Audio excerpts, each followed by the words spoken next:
দক্ষিণ চব্বিশ পরগনা জেলার সোনারপুর বিধানসভা কেন্দ্রে বামফ্রন্টের মহিলা প্রার্থী মোনালিসা সিনহা সাম্প্রতিক সময়ে এলাকা জুড়ে জনসংযোগ কর্মসূচি চালাচ্ছেন।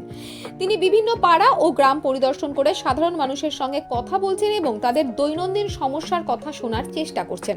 এই কর্মসূচির অংশ হিসেবে স্থানীয় বাসিন্দাদের সঙ্গে সরাসরি যোগাযোগ স্থাপন করে তিনি এলাকার যে সমস্যা সেগুলো নিয়ে কথাবার্তা বলছেন। জনসংযোগের সময় তিনি বিশেষভাবে এলাকার রাস্তার যে বেহাল অবস্থা সেই বিষয়টিকে খুবই গুরুত্ব দেন। অনেক জায়গায় রাস্তা সংস্কারের অভাব, বর্ষাকালে জল জমে যাওয়া এবং যাতায়াতের অসুবিধার মতন নানান রকম সমস্যার কথা বাসিন্দাদের কাছে তিনি শুনতে পান। এছাড়াও পানীয় জল, নিকাশি ব্যবস্থা, অন্যান্য নাগরিক পরিষেবার বিষয়েও আলোচনা হয়। মোনালিসা সিনহা এই সমস্ত সমস্যার কথা মন দিয়ে শোনেন এবং প্রয়োজনীয় উদ্যোগের কথা উল্লেখ করেন। তার এই জনসংযোগ কর্মসূচিতে স্থানীয় কিছু সমর্থক ও কর্মীরাও উপস্থিত ছিলেন। পুরো কর্মসূচিটি মূলত মানুষের সঙ্গে সংযোগ স্থাপন এবং এলাকার বিভিন্ন সমস্যার বিষয়ে সরাসরি মতামত সংগ্রহের উদ্দেশ্যে পরিচালিত হচ্ছে বলে মনে করা হচ্ছে।